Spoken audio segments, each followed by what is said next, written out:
أعوذ بالله من الشيطان الرجيم. بسم الله الرحمن الرحيم.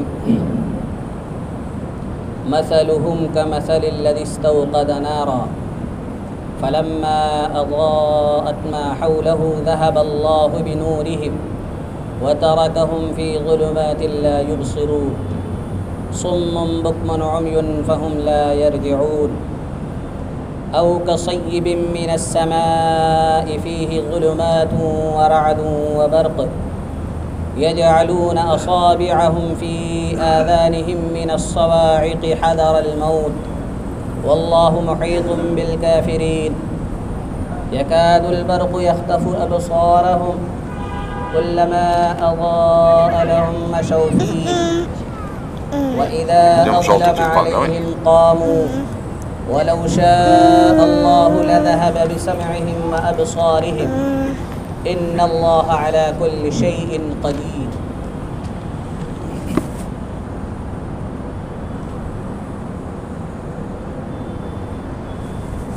مثلهم ان کی مثال کمثل الذی استوقد نارا اس شخص کی طرح ہے جس نے آگ جلائی. فلما اضاءت ما حولہ پھر جب روشن ہو گیا اس کے ارد گرد، پھر جب روشن کر دیا اس آگ نے اس کے ارد گرد کو، ذہب اللہ بنورہم تو لے گیا اللہ اس کے نور کو، وترکہم اور چھوڑ دیا ان کو، فی ظلمات تاریکیوں میں، اندھیروں میں، لا یبصرون کہ انہیں دکھائی نہیں دیتا، صم بکم عمی فہم لا یرجعون وہ بہرے ہیں، گونگے ہیں، اندھے ہیں، فہم لا یرجعون تو اب وہ واپس نہیں آ سکتے، لوٹ نہیں سکتے. او کصیب من السماء یا ان کی مثال آسمان سے، بادلوں سے برسنے والی، نازل ہونے والی بارش کی طرح ہے. فیہ ظلمات ورعد وبرق جس میں، اس نازل ہونے والی بارش میں تاریکیاں ہوں، ورعد کڑک ہو، وبرق اور بجلی. یجعلون اصابعهم فی آذانهم من الصواعق حذر الموت وہ ڈال لیتے ہیں اپنی انگلیوں کو اپنے کانوں میں، من الصواعق بجلیوں کی وجہ سے، حذر الموت موت کے ڈر کی وجہ سے، موت سے ڈرنے کی وجہ سے. واللہ محیط بالکافرین اللہ تبارک و تعالی احاطہ کیے ہوئے ہے، گھیرنے والا ہے کافروں کو. یکاد البرق یخطف ابصارہم قریب ہے کہ بجلی چمک اچک لے ان کی نگاہوں کو. کلما اضاء لہم جب روشن ہوتا ہے ان کے لیے تو وہ چلتے ہیں اس میں، اور جب تاریک ہو جاتا ہے ان پر قاموا تو ٹھہر جاتے ہیں. ولو شاء اللہ اگر اللہ چاہے لذہب بسمعہم تو لے جائے، ختم کر دے ان کی سنوائی کو، قوت سماعت کو، سننے کی قوت، وابصارہم اور ان کی نگاہوں کو، ان کے دیکھنے کی قوت کو. ان اللہ علی کل شیء قدیر بے شک اللہ ہر چیز پر قادر ہے. اس سورت کے شروع میں، یہ سورہ بقرہ ہے، اس کے شروع میں ہی اللہ تبارک و تعالی نے سورت کے شروع سے لے کر دوسرے رکوع تک، دوسرا رکوع جہاں تک مکمل ہو رہا ہے، اللہ تبارک و تعالی نے دنیا میں رہنے والے انسانوں کی 3 قسمیں بیان فرمائی. سب سے پہلی قسم جو ہے متقین کی ہے، ایمان والوں کی. چند آیتوں میں اللہ تبارک و تعالی نے ایمان والوں کی اور متقین کی صفات کو اور ان کے بارے میں اور ان کے انجام کو بیان فرمایا. پھر اس کے بعد اللہ تبارک و تعالی نے بہت ہی مختصر انداز میں دوسری آیت، 2 آیتوں میں انسانوں کی دوسری قسم کو بیان فرمایا، وہ ہے کافر، مشرک. صرف 2 آیتوں میں اللہ تبارک و تعالی نے ان کے بارے میں بیان فرمایا. شروع کی 5 آیتوں میں اللہ تبارک و تعالی نے مومنوں کے بارے میں، متقی کے بارے میں بیان فرمایا. پھر اس کے بعد 2 آیتوں میں اللہ تبارک و تعالی نے انسانوں کی دوسری قسم کافروں کے بارے میں بیان فرمایا۔ پھر اس کے بعد آیت نمبر 8 سے آیت نمبر 20 تک یہ کل 13 آیتیں بنتی ہیں۔ 13 آیتوں میں اللہ تبارک و تعالی نے اس روئے زمین پر بیسنے والی تیسری قسم منافقوں کے بارے میں بیان فرمایا۔ ایمان والوں کے بارے میں جو پہلی قسم ہے انسانوں کی 5 آیتوں میں بیان کیا، اور دوسری قسم جو کافروں کی ہے ان کے بارے میں صرف 2 آیتوں میں بیان فرمایا۔ اس کے بعد تیسری قسم جو تھی انسانوں کی منافقوں کی، اس کے بارے میں کل 13 آیتیں یہاں پر مسلسل ہیں۔ اس سے سمجھا جا سکتا ہے کہ نفاق کتنی خطرناک بیماری ہے۔ کفر سے بھی زیادہ خطرناک بیماری نفاق کی ہے۔ منافق جسے کہا جاتا ہے، جس کے اندر نفاق کی بیماری ہو اس کو منافق کہتے ہیں۔ تو نفاق کی بیماری یہ اتنی خطرناک ہے کہ اللہ تبارک و تعالی نے قرآن کے شروع میں ہی ایمان والوں کے بارے میں تو 5 آیتیں نازل کی، کافروں کے بارے میں 2 آیتیں نازل کی، اور پھر اس کے بعد منافقوں کے بارے میں بیان کیا تو 13 آیتوں میں بیان کیا۔ اس سے آپ اندازہ لگا سکتے ہیں کہ نفاق کے اوپر قرآن کی کتنی توجہ ہے، اور اللہ تبارک و تعالی چاہتا ہے کہ لوگ نفاق کی بیماری سے دور رہیں۔ اسی وجہ سے اللہ تبارک و تعالی نے اس قدر کثرت کے ساتھ یہ آیتیں منافقوں کے بارے میں نازل فرمائی۔ اب یہ 3 قسمیں بیان کرنے کا مقصد کیا ہے؟ یہ تو ہے نہیں کوئی قصہ کہانی کی کتاب ہے قرآن کریم کہ قصہ پڑھ لیا اور مزہ آ گیا، قصہ سن لیا اور مزہ آ گیا، کہا بڑا مزہ آیا۔ نہیں، یہ نہ پڑھ کر اور نہ سن کر مزہ لینے والی اور مزہ حاصل کرنے والی کتاب نہیں کہ بریانی کھا لی بھائی مزہ آ گیا، فلاں کہانی سن لی بڑا مزہ آیا، بہت اچھی کہانی تھی، آج پڑھی تھی یا آج سنی تھی، بہت بڑھیا کہانی لگی۔ اس لیے نہیں ہے قرآن کریم۔ قرآن کریم اس لیے ہے کہ یہ 3 قسمیں جو لوگوں کی بیان یہاں پر کی گئی ہے تو ہم میں سے ہر شخص، دوسرے کو نہیں۔ قرآن کی آیتیں اور احادیث مبارکہ اس لیے نہیں ہوتی ہیں کہ ان کو دوسرے پر چسپاں کیا جائے، وہ اس لیے ہوتی ہے کہ میں خود اپنے آپ کو چیک کروں۔ تو 3 قسمیں جو یہاں پر بیان کی گئی ہے تو انسان یہ دیکھے کہ وہ ان 3 قسموں میں سے کس قسم میں داخل ہے، پہلی قسم میں ہے یا دوسری قسم میں ہے یا پھر تیسری قسم۔ اگر دوسری یا تیسری قسم میں ہے تو پھر اس کو چاہیے کہ وہ اپنی اصلاح کرے اور اپنے آپ کو ٹھیک کرے۔ آخر وہ کون سی چیز ہے جس کی وجہ سے انسان دوسری قسم میں شامل ہو جاتا ہے اور داخل ہو جاتا ہے؟ وہ کون سی باتیں ہیں جن کی وجہ سے انسان تیسری قسم میں شامل اور داخل ہو جاتا ہے؟ تو ان چیزوں سے جب وہ اپنے آپ کو بچائے گا جس کی وجہ سے کوئی بھی انسان اور کوئی بھی شخص دوسری اور تیسری قسم میں داخل و شامل ہو جاتا ہے، جب ان چیزوں سے اپنے آپ کو بچائے گا، محفوظ رکھے گا اور ناپ تول کر قدم بڑھائے گا اپنی زندگی میں، ایک ایک کام کو اور ایک ایک بات کو سوچ سمجھ کر کہے گا اور کرے گا، تو پھر وہ از خود پہلی قسم میں شامل اور داخل ہو جائے گا۔ تو یہاں مقصود یہی ہے پہلی قسم میں داخل ہونا، اور باقی جو 2 قسمیں بیان کی گئی ہیں تو اس کا مقصد یہ ہے کہ ہر آدمی کیا ہے، اٹینشن ہو جائے، محفوظ کرے اپنے آپ کو، چوکن نہ ہو کہ یہ 2 قسمیں بھی ہیں، کہیں میں ان میں نہ داخل اور شامل ہو جائے۔ جیسے کہ گورنمنٹ کی طرف سے اور حکومت کی طرف سے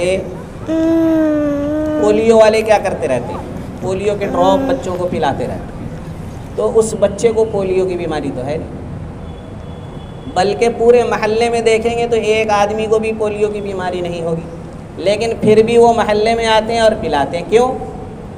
وہ اس لیے پلاتے ہیں اور باقاعدہ پروگرام بھی کرتے ہیں، باقاعدہ پروگرام بھی کرتے ہیں اور پھر اس میں بتاتے ہیں کہ پولیو کے ڈراپس اگر آپ پئیں گے تو آپ کو کیا فائدہ ہوگا، حالانکہ پورے محلے میں، پورے علاقے میں ایک بھی پولیو کا مریض نہیں ملے گا، لیکن پھر بھی ڈراپ بھی پلائے جا رہے ہیں اور پروگرام کر کے لوگوں کو بتایا بھی جا رہا ہے۔ ملیریا کا ایک بھی پیشنٹ آپ کو پورے محلے میں نہیں ملے گا، لیکن پھر بھی باقاعدہ اخباروں میں بھی، چینل پر بھی اور سوشل میڈیا پر بھی آپ کو برابر تلقین کی جاتی رہتی ہے اور ہدایت دی جاتی رہتی ہے، محتاط رہنے کو کہا جاتا ہے کہ کن کن چیزوں سے آپ کو بچنا ہے۔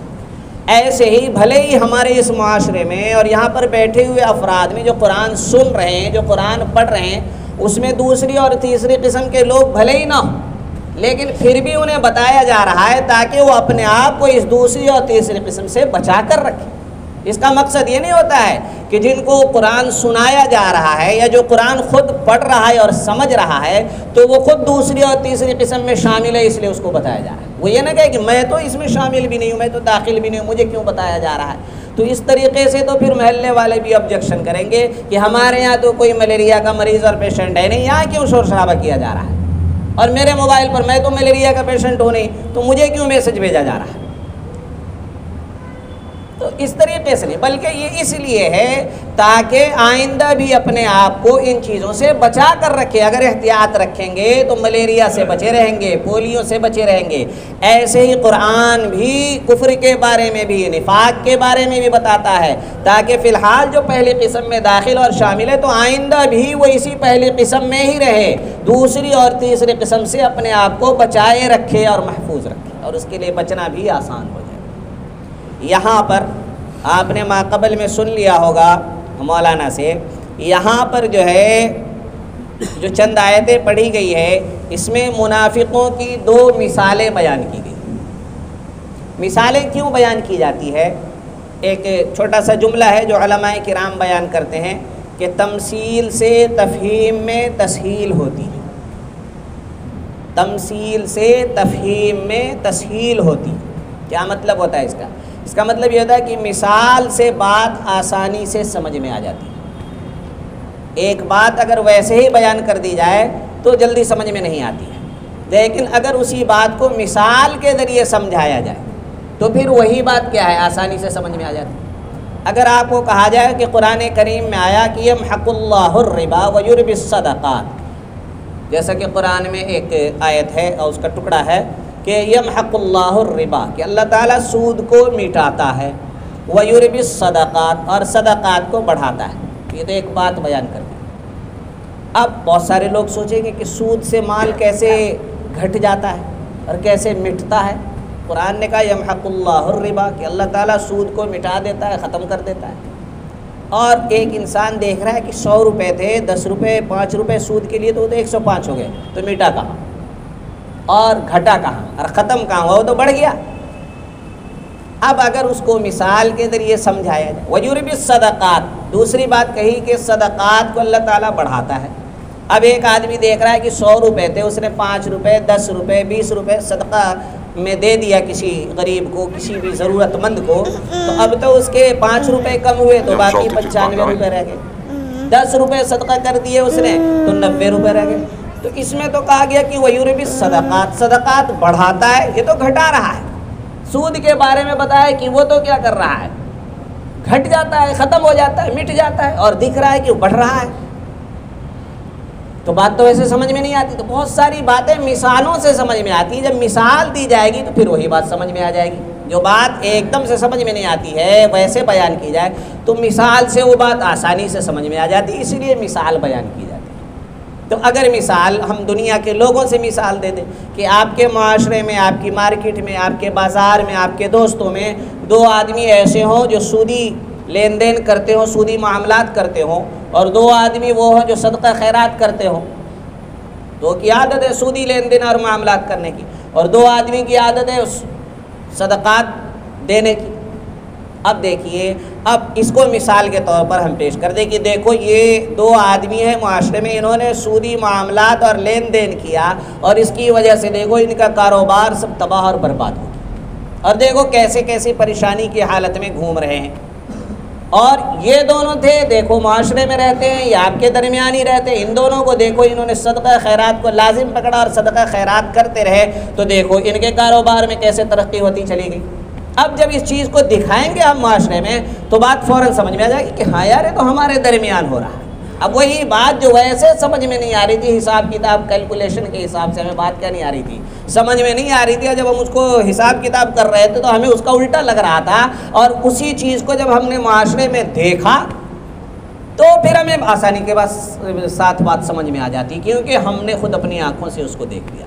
حالانکہ آنکھوں کی دیکھی ہوئی بات تو غلط ہو جاتی ہے، جھوٹی ہو جاتی ہے، لیکن قرآن اور حدیث کی بات جھوٹی نہیں ہوا کرتی، کیونکہ وَمَنْ أَصْدَقُ مِنَ اللَّهِ قِيلًا، اللہ سے زیادہ سچی بات اور کس کی ہو سکتی ہے؟ یعنی کہ اللہ سے زیادہ سچی بات کسی کی نہیں ہو سکتی۔ تو آنکھوں کی دیکھی بات جھوٹی ہو جاتی ہے، آنکھ غلط دیکھتی ہے، چنانچہ آپ دیکھ لیجئے، مثال کے ذریعے بات سمجھ میں آئے گی کہ آنکھ کیسے غلط دیکھتی ہے۔ آپ کہیں نہیں میں نے دیکھا خود، لیکن دیکھیے آپ یہاں سے سورج کو دیکھ رہے ہیں، ہر آدمی سورج کو کیا کر رہا ہے؟ دیکھ رہا ہے، تو سورج کتنا بڑا نظر آ رہا ہے؟ سورج کتنا بڑا نظر آ رہا ہے آپ کو؟ چھوٹا سا نظر آ رہا ہے، ایک پلیٹ کے برابر نظر آ رہا ہے، لیکن کیا سورج ایک پلیٹ کے برابر ہے؟ نہیں نا۔ تو دیکھیے آنکھ نے جو دیکھا وہ کہاں صحیح دیکھا؟ آنکھ نے جو دیکھا وہ صحیح تو نہیں دیکھا، آنکھ نے تو آپ کو ایک پلیٹ کے برابر دکھایا، جبکہ وہ سورج کیا نہیں، ایک پلیٹ کے برابر ہے نہیں، وہ تو اس زمین جو ہے اس سے بھی بہت بڑا ہے، اس زمین سے جب وہ بڑا ہے تو پھر آنکھ نے تو کیسے دیکھ لیا اس کو چھوٹا؟ آنکھ نے اس کو چھوٹا دیکھا، پتہ چلا آنکھ غلط بھی دیکھ لیتی ہے۔ آنکھ کیا کرتی ہے؟ غلط، آنکھ جو دیکھ رہی ہے وہ صحیح نہیں ہوتی ہے، ہر بات کیا نہیں ہوتی، آنکھ کی دیکھی ہوئی صحیح نہیں ہوتی ہے، بلکہ آنکھ جو دیکھے گی پھر اس کو شریعت کی روشنی میں، عقل کی روشنی میں چیک کیا جائے گا، اگر شریعت اور عقل صحیح کی روشنی میں صحیح نکلی تب پھر آنکھ کی دیکھی ہوئی بات کو صحیح مانا جائے گا، ورنہ اس کی بات صحیح نہیں مانی جائے گی۔ اور انسان ایسا کرتا ہے، اپنی دیکھی ہوئی بات کو وہ خود جھٹلا دیتا ہے، کہتا ہے جیسے سورج کی مثال ہمارے سامنے ہے کہ سورج کو ہماری آنکھ نے دیکھا چھوٹا سا، لیکن وہ ثابت ہو گیا بڑا سا، تو ہم نے آنکھوں کی بات کو کیا کر دیا؟ جھٹلا دیا کہ ہماری آنکھ ٹھیک سے نہیں دیکھ سکی، بہت زیادہ دور ہے اس لیے ہماری آنکھ اس کو دیکھ نہیں سکی، کچھ بھی ہم نے اپنے آپ کو سمجھا کے مطمئن کیا۔ تو دیکھیے آنکھوں کی بات جھوٹی ہوئی نہیں، آنکھوں کی بات جھوٹی ہوئی۔ ایسے ہی معاملہ یہاں بھی ہوتا ہے، یہ نہ کہیں ہم کہ ہم تو دیکھ رہے ہیں کہ اس کے خلاف ہے، جب قرآن میں آ گیا تو قرآن آ گیا نا، تو قرآن کی روشنی میں آپ کی سمجھی ہوئی اور دیکھی ہوئی بات کو چیک کیا جائے گا۔ یہ نہیں کہ قرآن اور حدیث کی بات کو آپ کیا کریں، آپ اپنے مشاہدے اور اپنی آنکھوں کی دیکھنے کے ذریعے اس کو چیک کریں کہ میں آنکھوں سے دیکھتا ہوں یا عقل سے میں سوچتا ہوں، اگر اس کے مطابق ہوئی بات قرآن اور تب تو میں مانوں گا، ورنہ نہیں مانوں گا۔ حالانکہ انسان جو دیکھ رہا ہے، جو سوچ رہا ہے، وہ تو بہت کثرت کے ساتھ اس کا غلط ہونا ثابت ہوتا ہے، لیکن قرآن اور حدیث کی بتائی ہوئی باتیں آج تک ان میں سے ایک بھی بات غلط ثابت نہیں، آج تک ایک بات بھی کیا نہیں ہوئی، غلط ثابت نہیں ہوئی اور نہ ہوگی، کیونکہ یہ تو اللہ کی بات ہے، وہ کیسے غلط ثابت ہو سکتی ہے۔ خیر، تو یہاں پر سمجھانے کے لیے اللہ تبارک و تعالی نے منافقوں کی دو مثالیں بیان فرمائی ہیں۔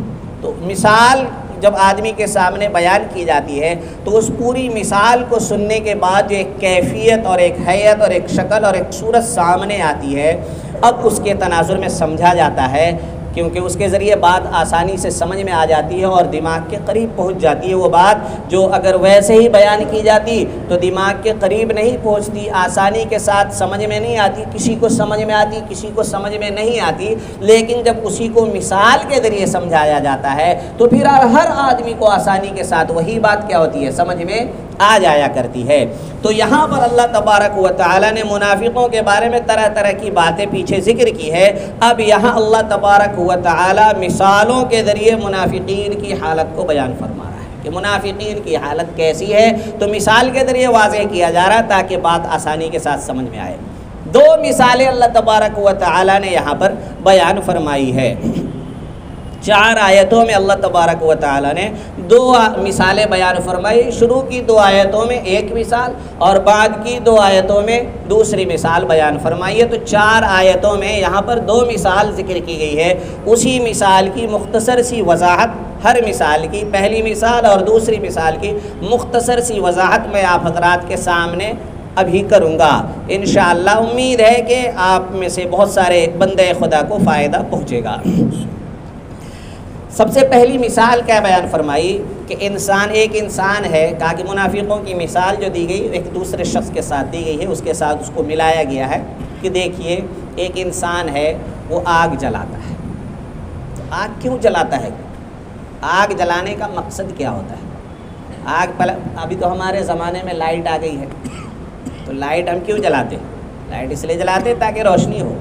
تو پرانے زمانے میں جو آگ جلاتے تھے تو کبھی دیا کی شکل میں، کبھی لالٹین کی شکل میں، اس میں آگ جلا دی ہم نے، کبھی دیے میں ہم نے آگ، چراغ میں آگ جلا دی، آگ لگا دیتے ہیں، اور اس کے ذریعے مقصد کیا ہوتا ہے؟ روشنی ہو۔ اور جہاں انسان کے پاس چراغ کا انتظام نہیں ہے، دیا کا انتظام نہیں ہے، جنگل میں ہے کہیں ریگستان میں، تو وہاں پر اس کے پاس دیا اور چراغ کہاں سے آئے گا؟ تو وہاں پر لکڑیاں جلاتے ہیں۔ جنگل میں ہے تو وہاں لکڑیاں ہیں، انسان کے پاس ہر طرف پیڑ ہے، کہیں بھی کچھ پیڑ ایسے بھی ہوں گے ان میں سوکھی لکڑیاں مل جائیں گی، اور انہیں لا کر کے انسان کیا کرے گا؟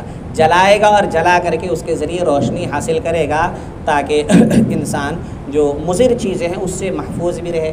کھانا پکانا ہے تو کھانا پکا لے، بھوک لگی ہے تو کھانے پکانے کی چیزیں، اور اگر وہاں پر سردی لگ رہی ہے تو انسان کیا کرے گا؟ اس آگ کے ذریعے، جیسے ہم یہاں کمرے میں بیٹھتے تو روم ہیٹر چلا لیتے ہیں،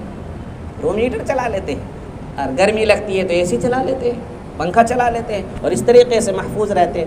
تو یہاں پر سردی کے زمانے کی بات بیان کی گئی ہے کہ ایک شخص سردی کے زمانے میں کیا کر رہا ہے؟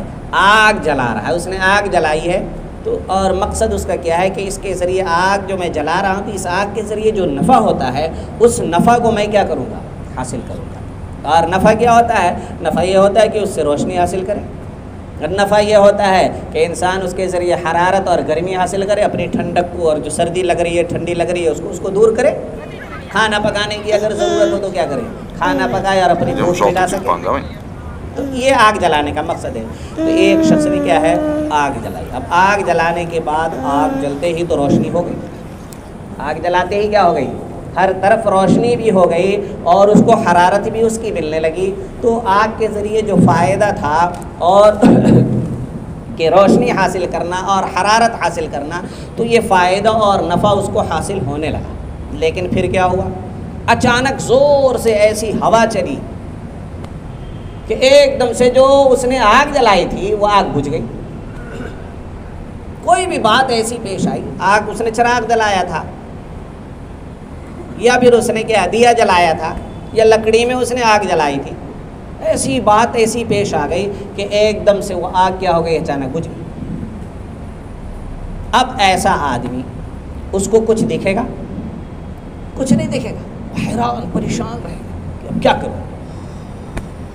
تو جس مقصد کے لیے اس نے آگ جلائی تھی وہ مقصد اس کو حاصل ہی نہیں ہوا۔ روشنی حاصل کرنا مقصد تھا، وہ روشنی بھی حاصل نہیں ہو سکی، اور گرمی سے، سردی سے راحت حاصل کرنا مقصد تھا کہ سردی سے میں بچ سکوں، اپنے آپ کو بچا سکوں، تو وہ مقصد بھی حاصل نہیں۔ ایسے ہی یہاں پر منافقوں کی دو مثالیں بیان کی گئی۔ یہ پہلی مثال تھی، چونکہ منافق دو طرح کے ہوتے ہیں، منافق جو ہوتے ہیں دو طرح کے ہوتے ہیں۔ ایک منافق وہ ہوتا ہے کہ وہ تو کافر تھا، کافر کیا کرتا ہے کہ دل میں تو اپنے کفر رکھا ہوا ہے اور ایمان لانا مقصد نہیں، بس ایمان اس لیے لا رہا ہے تاکہ ایمان کی وجہ سے جو فائدے ہیں وہ حاصل کر سکے۔ ایمان لانا مقصود نہیں ہوتا اس کا تو یہی ہوتا ہے کہ میں تو کافر ہی ہوں، لیکن میں کیا کروں؟ ایمان ظاہر کروں لوگوں کے سامنے، پڑھوں کلمہ پڑھوں لوگوں کے سامنے اور کہوں لا الہ الا اللہ محمد الرسول اللہ صلی اللہ علیہ وسلم۔ یہ کلمہ کیا کروں؟ میں بھی پڑھ لوں لوگوں کے سامنے، جیسا کہ پیچھے آیا کہ وَمِنَ النَّاسِ مَن يَقُولُ، کہ لوگوں میں بعض لوگ ایسے بھی ہیں جو کہتے ہیں آمنا باللہ وبالیوم الآخر، کہ ہم ایمان لے آئے اللہ پر اور قیامت کے دن پر۔ شروعات اللہ سے ہوتی ہے اور اختتام قیامت کے دن پر ہوتا ہے، وہ آخری دن ہے۔ تو گویا کہ از اول تاخر اے ٹو زیڈ ہر چیز پر میں ایمان لے آیا، الف سے لے کر یا تک۔ اس میں باللہ بھی ہے اور وہ بالیوم الآخر میں دو ہی ہے، رسول نہیں ہے، کتاب نہیں ہے، بہت ساری چیزیں نہیں ہیں۔ تو مقصد یہ نہیں کہ اللہ پر اور قیامت کے دن پر بس ایمان لے، بلکہ اللہ اول ہے اور قیامت کا دن آخر ہے۔ تو اول اور آخر کو بیان کر دیا گیا ہے۔ جیسے ہم بھی جب چیزوں کو شمار کرتے ہیں کہ آپ کی دکان میں کیا ملتا ہے تو کہتے ہیں اے ٹو زیڈ سب ملتا ہے۔ کیوں؟ ایک ایک چیز کا نام کہاں لیتے رہے؟ تو کہتے ہیں از اول تا آخر، شروع سے آخر تک، اس طریقے سے شارٹ کر دیتے ہیں، مختصر کر دیتے ہیں۔ تو یہاں پر بھی اللہ تعالیٰ نے مختصر کہہ دیا کہ بعض لوگ ایسے بھی ہیں جو آ کر کیا کہنے لگتے ہیں کہ آمنا باللہ وبالیوم الآخر، کہ ہم بھی ہر چیز پر ایمان لائیں، لیکن اللہ تبارک و تعالیٰ فرماتے ہیں کہ جھوٹ، ایمان لائے نہیں ہے، یہ ایمان ظاہر کر رہے ہیں، بس زبان سے ظاہر کر رہے ہیں۔ وَمَا هُمْ بِمُؤْمِنِينَ، جیسے شیطان حضرت آدم علیہ السلام کے پاس آیا تھا اور ان کو کیا سمجھا رہا تھا کہ هَلْ أَدُلُّكَ عَلَى شَجَرَةِ الْخُلْدِ، اور ان سے کیا کہہ رہا تھا کہ آپ اس پیڑ میں سے کھا لیں، اور پھر ساتھ میں یہ بھی کہہ رہا تھا وَقَاسَمَهُمَا إِنِّي لَكُمَا لَمِنَ النَّاصِحِينَ، اللہ کی قسم کھا کر اس نے ان سے کہا کہ میں تو آپ کا خیر خواہ ہوں، میں تو آپ کا کیا ہوں، خیر خواہ ہوں۔ تو دیکھیے حالانکہ وہ خیر خواہ نہیں تھا، وہ تو بدخواہ تھا، وہ تو جنت سے نکلوانا چاہ رہا تھا، تو جنت سے نکلوانے والا خیر خواہ کیسے ہو سکتا ہے؟ لیکن کہہ تو وہ یہی رہا تھا کہ میں آپ کا خیر خواہ ہوں، تو زبان سے ظاہر کر رہا تھا کہ میں خیر خواہ ہوں، زبان سے تو کہہ رہا تھا کہ میں خیر خواہ ہوں، لیکن اندر سے کیا نہیں تھا، خیر خواہ نہیں تھا۔ جو آپ کو شراب پلانے لے جائے گا، چوری کرانے لے جائے گا نا، وہ بھی آپ سے یہ نہیں کہے گا کہ میں تمہارا کیا ہوں، بدخواہ ہوں، میں تمہارا دشمن ہوں، چلو میں تم سے زنا کروانا چاہ رہا ہوں، نہیں، وہ تو آپ کا خیر خواہ اور دوست بن کر کے ہی آئے گا۔ کسی کو برباد کرنے والے جو ہوتے ہیں نا، وہ بھی دوست بن کر آتے ہیں اور برباد کرتے ہیں، اور جو آپ کو کامیابی کے راستے پر لے جانے کی دعوت دینے آئیں گے، وہ بھی یہی کہتے ہیں کہ میں تمہارا خیر خواہ ہوں۔ جو آپ کو نماز کی دعوت دیں گے، وہ بھی کیا کہیں گے کہ میں تمہارا خیر خواہ ہوں، دوستو تمہارے بھلے کی بات کر رہا ہوں۔ اور جو آپ کو سود کی طرف لے جا رہا ہوگا، شراب کی طرف لے جا رہا ہوگا، وہ بھی یہی کہے گا یار میں تو تمہارا دوست ہوں، سود کی دعوت دے رہا، میں تمہارے فائدے ہی کی بات کر رہا تھا، اب تمہاری مرضی ہے۔ تو پھر کہتے ہیں رکو رکو، تم میرے فائدے کی بات کر رہے تھے، اور پھر اس کے جھانسے میں آ جاتا ہے انسان۔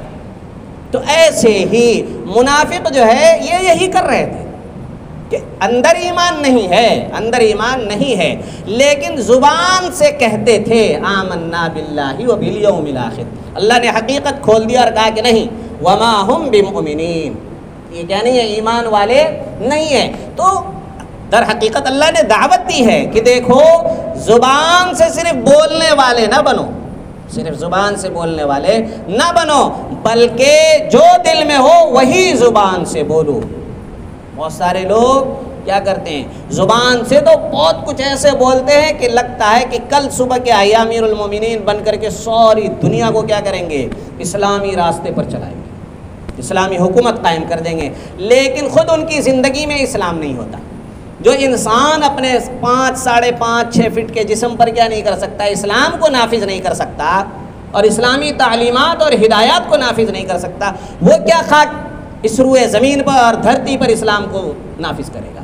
اپنے اوپر تو اختیار ہے جناب آپ کو، آپ اپنے اوپر اسلام کو نافذ نہیں کر پا رہے ہیں، سر سے لے کے پیر تک بہت سارے تقاضے ہیں، بہت ساری ہدایتیں ہیں اسلام کی، آپ اپنے اوپر جب اسلام کو نافذ نہیں کر پا رہے ہیں، دوسروں پر اور روئے زمین پر اسلام کہاں سے آپ نافذ کر دیں گے؟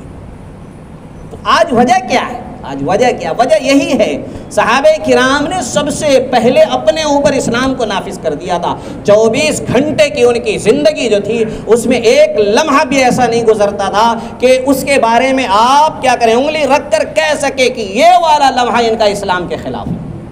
لیکن آج اگر ہم اپنی زندگی کا جائزہ لیں گے، صبح سے لے کر کے دوسرے دن کی صبح تک، تو پھر ہماری زندگی میں ایسے مرحلے بہت کم ہوں گے جس کے بارے میں ہم کہہ سکیں کہ یہ والے مرحلے جو ہے یہ اسلام کے مطابق ہیں، ورنہ تو سارے مرحلے ہماری زندگی کے اور لمحات جو ہیں، جو گھڑیاں اور منٹ اور سیکنڈ ہیں، یہ سارے کے سارے اسلام کے خلاف اور ہدایات اور پیغامات کے خلاف ہی گزر رہے ہیں۔ تو جب ہم اپنے اوپر اسلام نافذ نہیں کر پا رہے ہیں، دنیا کے اوپر کہاں سے اسلام نافذ کریں گے؟ لیکن باتیں ہماری لمبی لمبی ہوتی کہ ہم تو دنیا میں اسلامی نظام قائم کر دیں گے۔ بھائی تم دنیا میں چھوڑو، پہلے اپنے اوپر اسلامی نظام قائم کر کے دکھاؤ۔ تو جو اپنے اوپر، جب مسلمانوں کی اکثریت اپنے اوپر اسلام کو نافذ کرنے والی بن جائے گی، تو پھر خود بخود اللہ تبارک و تعالی ایسے راستے پیدا کر دے گا، راستہ خود بخود اللہ ہموار کر دے گا۔ آپ جب کیا کریں گے، زمین کھودتے جائیں گے تو زمین کھود رہے ہیں آپ، اور پھر خود آپ کو پانی مل جائے گا۔ پانی کیا ہوگا؟ خود مل جائے گا، لیکن محنت آپ کو کرنی پڑی نا، آخر میں پانی ملا۔ ایسے ہی جب آپ اپنے اوپر اسلام کو نافذ کر لیں گے، 24 گھنٹے آپ کی اسلام کی ہدایات کے مطابق، اللہ اور اس کے رسول صلی اللہ علیہ وسلم کی فرمودات کے مطابق زندگی آپ گزاریں گے، تو آپ خود بخود اسلامی نظام کو دنیا پر نافذ ہوتا ہوا دیکھیں گے۔ لیکن شروعات مجھے اپنی ذات سے شروع کرنی، تو منافقوں کی پہلی قسم کیا تھی؟ جو صرف زبان سے بتاتے تھے کہ میں مسلمان ہوں، میں مومن ہوں، میں ایمان والا ہوں، لیکن دل میں ایمان تھا ہی نہیں، سرے سے نہیں تھا، وہ اپنے کفر پر ویسے ہی باقی تھے، بس زبان سے ویسے ہی کہہ دیتے تھے، جیسا کہ قرآن نے پیچھے آپ نے سنا ہوگا مولانا سے کہ وَإِذَا لَقُوا الَّذِينَ آمَنُوا، کہ ایمان والوں سے جب ملاقات ہوتی تھی اور سامنا ہوتا تھا، قالوا آمنا، تب کہہ دیتے تھے کہ لا الہ الا اللہ محمد رسول اللہ، میں بھی ایمان رکھتا ہوں، لیکن پھر صورتحال بدلتی تھی، ان کے سامنے آئے تو کہہ دیا، لیکن وَإِذَا خَلَوْا إِلَىٰ شَيَاطِينِهِمْ، جب اپنے ان بدماش شیطان قسم کے شیطانی صفات کے حامل سرداروں کے پاس اور لیڈروں کے پاس اور اپنے دوستوں کے پاس پہنچتے تھے تو قالو کیا کہتے تھے؟ انا معکم، ہم تو تمہارے ساتھ ہیں، اور جو وہ پوچھتے وہ صبح ابو ہریرہ کے ساتھ نظر آئے تھے، صبح بلال حبشی کے ساتھ دکھ رہے تھے، اور دوپہر میں تو ابو بکر کے سامنے کہہ رہے تھے لا الہ الا اللہ، کہتے تھے وہ انما نحن مستہزئون، وہ تو ایسے مذاق، وہ تو ایسے ان کے ساتھ مذاق کر رہے تھے، وہ تو ویسے ہی کیا ہے مذاق میں کہہ دیا تھا، ورنہ تو انا معکم، ہم تو تمہارے ساتھ ہیں، ان کے ساتھ بالکل بھی نہیں۔ یہ منافقوں کی ایک قسم تھی، پہلی قسم، اسی لیے اللہ نے کہا یخادعون اللہ والذین آمنوا، کہ اللہ کو بھی دھوکہ دے رہے ہیں اور ایمان والوں کو بھی دھوکہ دے رہے ہیں، لیکن سمجھ رہے ہیں ایسا کہ میں نے اللہ کو بھی دھوکہ دے دیا، اور سمجھتے ہیں کہ میں نے کیا ایمان والوں کو بھی دھوکہ دے دیا، لیکن صحیح بات یہ ہے کہ وما یخدعون الا انفسهم، کہ دھوکہ دے رہے ہیں صرف اپنے آپ کو، خود اپنے آپ کو دھوکہ دے رہے ہیں، لیکن وما یشعرون، سمجھ میں نہیں آ رہا ہے، اگر سمجھ میں آ جائے تو ٹھیک ہو جائیں گے، سمجھ میں آ جائے تو ٹھیک۔ ایک آدمی اگر سود لے رہا ہے تو کیا سوچ رہا ہے؟ وہ یہ تو نہیں سوچ رہا ہے کہ میں غلط کر رہا ہوں، شراب پینے والا یہ تو نہیں سوچ رہا ہے کہ میں غلط کر رہا ہوں، جو سوچتا ہے کہ میں غلط کر رہا ہوں اس کو توبے کی توفیق ملے گی کبھی نہ کبھی، امید ہے، لیکن جو کیا ہے زنا کر رہا ہے، شراب پی رہا ہے اور اس کو اچھا سمجھ رہا ہے، وہ کیسے توبہ کرے گا؟ وہ کبھی بھی توبہ نہیں کرے گا، کیونکہ وہ اس کو غلط سمجھ دے گا ہی نہیں، تو توبہ کیسے کرے گا؟ جب غلط سمجھے گا تبھی تو توبہ کرے گا۔ نماز چھوڑنے کو جو اچھا عمل سمجھ رہا ہے، صحیح سمجھ رہا ہے، وہ کیوں توبہ کرنے لگا؟ ہاں البتہ جو کلمہ پڑھنے کے بعد نماز نہیں پڑھ رہا ہے اپنی سستی کی وجہ سے، اپنی غفلت کی وجہ سے، اپنی دنیا کی محبت کی وجہ سے، تو امید ہے کہ وہ توبہ کرے کبھی نہ کبھی، کسی نہ کسی بات سے متاثر ہو کر، قرآن کی بات سے، حدیث کی بات سے، کسی اللہ والے کی بات سے، کسی عالم کی بات سے، کسی صاحب ایمان کی بات سے متاثر ہو کر کسی دن توبہ بھی کر لے، ہو سکتا ہے، لیکن جو سمجھ رہا ہے کہ نہیں نماز چھوڑنا ہی صحیح عمل ہے، وہ کیوں توبہ کرے گا؟ وہ تو اس کو صحیح سمجھ رہا ہے، اس لیے توبہ نہیں کر سکتا۔ تو منافقوں کی پہلی قسم وہ تھی جنہوں نے کفر تو اپنے دل میں اسی طرح رکھا ہے، اس میں ذرا بھی ڈگمگاہٹ نہیں ہے، بس ایمان والوں کو دھوکہ دینے کے لیے، بیوقوف بنانے کے لیے سوچتے ہیں کہ ہم نے ایمان قبول کر، ان کے سامنے ایمان کو ظاہر کرتے کلمہ پڑھ کر۔ اسی لیے قرآن میں اور بھی جگہ جگہ بیان کیا کہ قسمیں بھی کھاتے ہیں، وَيَحْلِفُونَ بِاللَّهِ إِنَّهُمْ لَمِنْكُمْ، کہ اللہ کی قسمیں کھاتے ہیں تمہارے سامنے، اللہ کے نام کی قسم کھا کر کہتے ہیں کہ ہم بھی مسلمان ہیں۔ آپ میں سے کوئی بھی کسی کے سامنے کبھی قسم کھا کے کہتا ہے کہ خدا کی قسم میں بھی مسلمان ہوں؟ کبھی کھاتے ہیں قسم؟ نہیں نا۔ لیکن منافق جو ہوتا ہے نا، وہ جانتا ہے کہ یہ میرے اقوال، میرے اطوار اور میرے کردار کو دیکھ کے سمجھ نہ جائے کہیں کہ یہ کیا ہے، مسلمان ہے نہیں، یہ تو کافر ہی لگ رہا ہے، تو اسی لیے اس کو پھر ضرورت پڑتی ہے کہ بار بار قسم کھا کر یقین دلاتا ہے کہ نہیں خدا کی قسم میں بھی مسلمان ہوں، خدا کی قسم میں بھی مسلمان، تو بات بات پہ آپ کو وہ قسم کھاتا ہوا نظر آئے گا کہ آپ کو کسی طریقے سے بھی دھوکہ دینے میں کامیاب ہو جائے، کسی بھی طریقے سے دھوکہ دینے میں کامیاب ہو جائے۔ یہ لوگ اسلام کے لیے انتہائی خطرناک ہوتے ہیں، مسلمانوں کے لیے انتہائی خطرناک ہوتے ہیں۔ تو کافر منافقوں کی یہ پہلی قسم تھی کہ یہ لوگ کفر اپنے دل میں اسی طریقے سے پکا کر کے رکھتے ہیں، باقی رکھتے ہیں، اس کو ہٹاتے نہیں ہیں، بس صرف زبان سے کسی وقت مسلمانوں کو دھوکہ دینے کے لیے، بیوقوف بنانے کے لیے کلمہ پڑھ دیتے ہیں اور ایسے ظاہر کرتے ہیں کہ ہم مسلمان ہیں۔ لیکن جب موت کا جھونکا چلے گا، جب موت کا جھونکا چلے گا تو سمجھ تو رہے تھے کہ کلمہ پڑھیں تو اس سے کچھ فائدے حاصل ہوں گے نا۔ وہ دیکھ رہے تھے کہ مسلمان پڑھتے جا رہے ہیں، بڑھتے جا رہے ہیں، بڑھتے جا رہے ہیں، ان کی طاقت بڑھتی جا رہی ہے، مدینے میں حکومت بڑھ گئی، بدر میں ہرا دیا مکہ کے مشرکوں کو، پھر احد، پھر خندق، دیکھ رہے ہیں کہ مسئلہ بڑھتا ہی چلا جا رہا ہے، اور دیکھا کہ اگر ہم کافر بنے رہیں گے تو ہمیں تو کچھ بھی فائدے حاصل نہیں ہوں گے، اگر ہم کافر رہیں گے تو ہمیں فائدے تو حاصل نہیں ہوں گے، تو اس لیے مسلمان بن جاؤ جیسے کہ یہاں پر اگر آپ مسلمان بن کر ہندوستان میں رہ رہے ہیں تو بہت سارے فوائد ہیں، اس سے آپ محروم رہیں گے۔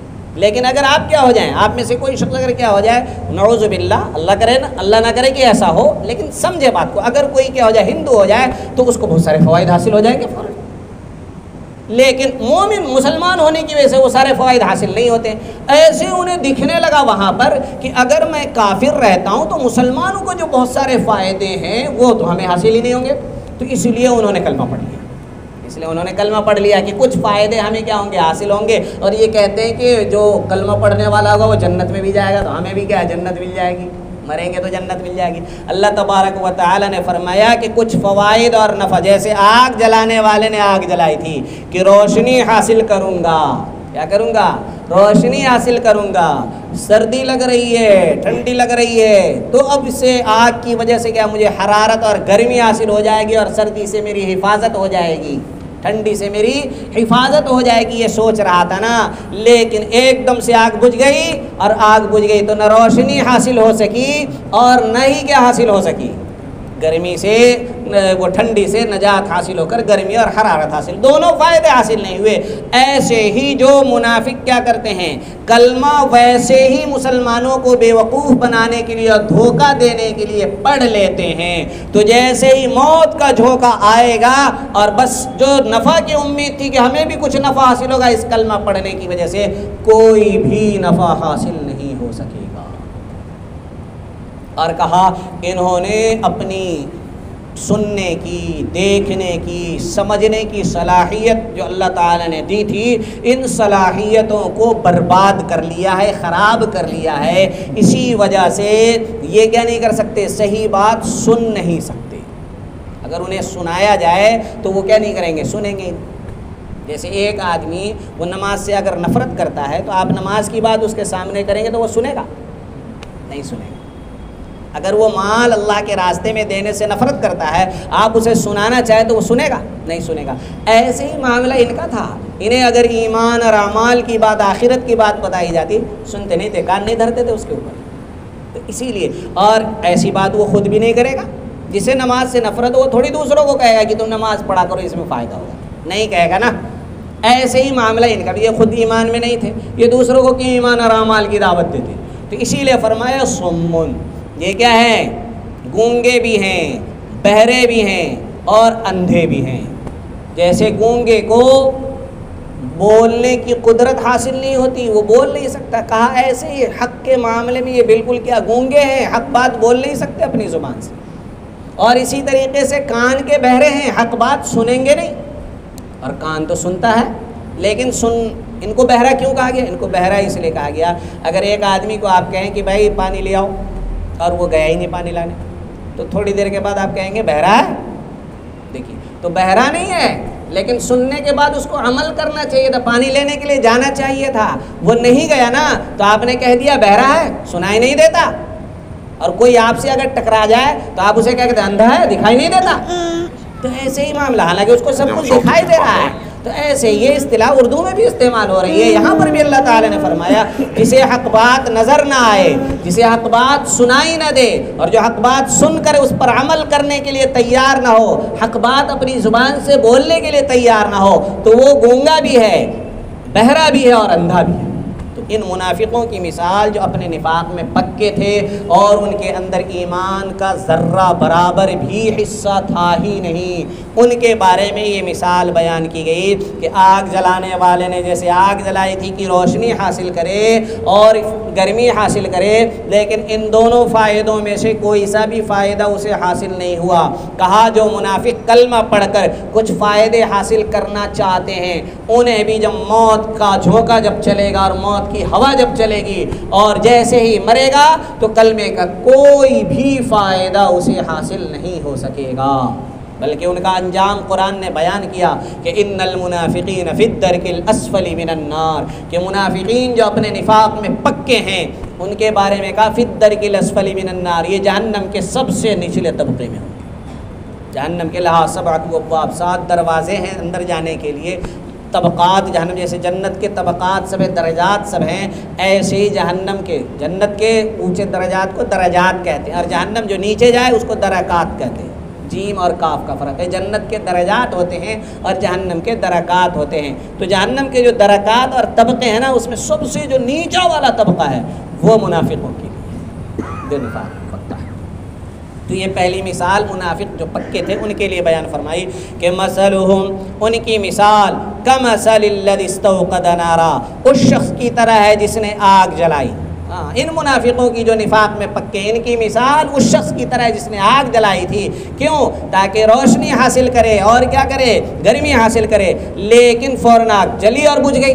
تو فلما اضاءت ما حولہ، ایسے ہی یہ کیا ایمان لایا کہ کچھ فائدے حاصل ہوں گے، لیکن کیا ہوا، اچانک موت آ گئی. جیسے وہ آگ اچانک بجھ گئی تو نہ گرمی حاصل ہوئی نہ روشنی حاصل ہوئی. ایسے ہی اس نے کلمہ پڑھا بظاہر، لیکن سوچا اس سے کچھ فائدے حاصل ہوں گے، لیکن موت آئی اور سارے فائدے ختم. کوئی فائدہ، جیسے اس کو آگ جلا کر کچھ نفع حاصل ہونے کا وقت جب آیا تو نفع حاصل نہیں ہو سکا آگ بجھ جانے کی وجہ سے. ایسے ہی اس کی زندگی کا بھی خاتمہ ہو جائے گا اور اسے بھی نہ دنیا میں کوئی فائدہ حاصل ہو سکا اس ایمان کی وجہ سے، اور نہ آخرت میں اس ایمان کی وجہ سے، اس کلمے کی وجہ سے اسے کوئی فائدہ ہوگا. فرمایا کہ ان کی مثال اس شخص کی طرح جس نے آگ جلائی. کیوں جلائی؟ روشنی اور گرمی حاصل کرنے کے لیے. فلما اضاءت ما حولہ، پھر جب روشن کر دیا اس آگ نے اس کے ارد گرد کو، اس کے اطراف کو. ما حولہ، جیسے ہم کہتے ہیں نا ہمارے محلے کا ماحول اچھا ہے، یعنی اس کے آس پاس جو ہے لوگ اچھے رہتے ہیں. وہاں پر ماحول کا مطلب ہوا ارد گرد، آس پاس میں جو لوگ رہتے ہیں. کہ ہمارے مدرسے کا ماحول اچھا ہے، ہماری مسجد کا ماحول اچھا ہے، ہمارے محلے کا ماحول اچھا ہے، ہمارے گھر کا ماحول اچھا ہے. مطلب آس پاس ارد گرد میں جو ہے وہ سب اچھے ہی لوگ ہیں، تو اس سے ہم بھی اچھے بنتے رہیں گے، اس سے ہم بھی کیا رہیں گے، اچھے بنے رہیں گے. تو یہاں پر بھی کہا جب اس آگ نے ماحول کو، اس کے ماحول کو یعنی اس کے ارد گرد کو، اس کے آس پاس کے علاقے کو روشن کر دیا. ذهب اللہ بنورہم، تبھی اللہ نے اس کی روشنی کو کیا کر دیا، ختم کر دیا. آگ کی روشنی کو اللہ نے کیا کر دیا، ختم کر دیا. ایسے ہی یہ جو کلمہ پڑھے اور کلمے کی وجہ سے جو ذرا سی لائٹ سی جلی تھی اور نفع کی امید سی ان کو ہوئی تھی، تبھی اللہ نے ان کو موت دے دی. اور وَتَرَكَهُمْ فِي ظُلُمَاتٍ لَا يُبْصِرُونَ، اور ان کو چھوڑ دیا تاریکی میں، وہی کفر کا، وہی نفاق کا، وہی گناہوں کی تاریکی اور اندھیرا جو ہے وہ باقی ہی رہ گیا، اسی میں وہ رہ گئے.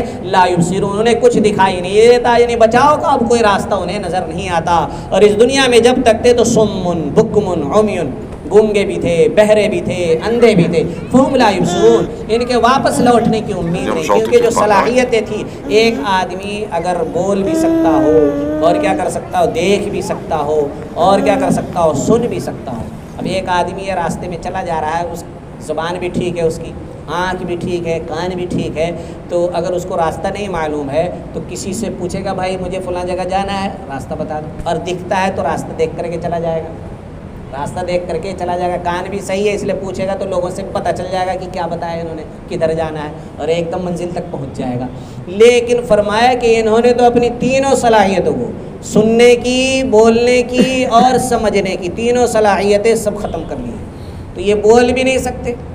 تو جیسے گونگا آدمی ہو تو وہ پوچھے کیسے کہ مجھے دھرم تلہ جانا ہے یا ہاوڑہ جانا ہے یا سیالدہ جانا ہے یا مٹیا پور جانا ہے، تو وہ پوچھے کیسے، وہ تو گونگا ہے. اور آنکھ بھی ٹھیک نہیں، اگر کوئی بتائے تو وہ دیکھے گا کیسے، کدھر جائے گا وہ. اور کان بھی ٹھیک نہیں، اگر کوئی بتائے گا تو سنے گا ہی نہیں، تو سنے گا ہی نہیں تو جائے گا کیسے. جیسے دو آدمی ٹرین میں سفر کر رہے تھے، دو آدمی ٹرین میں سفر کر رہے تھے، تو ایک آدمی نے دوسرے آدمی سے، دونوں آس پاس تھے بیٹھے، تو ان میں سے ایک نے دوسرے سے پوچھا بھائی آپ کہاں جا رہے ہیں. اور دونوں تھے بہرے، دونوں تھے کیا، بہرے تھے، لیکن زبان ان کی ٹھیک تھی. تو ایک نے پوچھا بھائی آپ کہاں جا رہے ہیں، تو دوسرے نے کہا میں تو دلی جا رہا ہوں. تو پہلے شخص نے کہا اوہ اچھا، میں سمجھا کہ آپ دلی جا رہے ہیں. تو پہلے ایک دوسرے آدمی نے کہا نہیں میں تو دلی جا رہا ہوں. تو چونکہ دونوں بہرے ہیں تو سن ہی نہیں رہے، بس بول رہے ہیں ایک بات، یہ بول رہا ہے میں دلی جا رہا ہوں، اس نے سامنے والے نے تو سنا نہیں. تو کہا اوہ میں سمجھا کہ آپ دلی جا رہے ہیں، سمجھ رہے. اور پھر پہلے نے سوچا لگتا ہے اس نے منع کر دیا کہ کہیں اور جانے کا نام لیا، تو فوراً کہا نہیں میں دلی جا رہا ہوں. تو ایسا ہوتا ہے جب دونوں ہی بہرے ہوں گے تو کیا صورتحال ہوگی. تو ان کی حالت یہی ہو چکی ہے، گونگے بھی ہیں، بہرے بھی ہیں، اندھے بھی ہیں، تو ان کو خود بھی دکھائی نہیں دیتا اور کسی سے پوچھ بھی نہیں سکتے، اور اگر کوئی بتائے تو سن بھی نہیں سکتے۔ تو اس طریقے سے انہوں نے اپنی ساری صلاحیتوں کو برباد اور خراب اور تباہ کر لیا ہے، جس کی وجہ سے فہم لا یرجعون، اور بھی ان کے واپس لوٹنے کی، راہ حق کی طرف اور راہ ہدایت کی طرف امید بھی ختم ہو گئی۔ ایک مثال ہے، یہ ایک مثال بیان کی گئی ہے۔ اللہ تبارک و تعالی ہم سب کو اس مثال کو صحیح طریقے سے سمجھا دے اور ہمیں نفاق کی بیماری سے محفوظ رکھے۔ اللہ تبارک و تعالی ہم سب کو عمل کی توفیق عطا فرمائے۔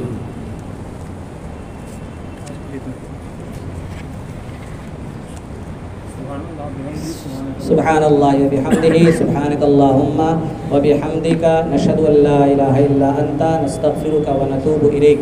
سبحان ربک رب العزة عما یصفون، وسلام علی المرسلین، والحمد للہ رب العالمین۔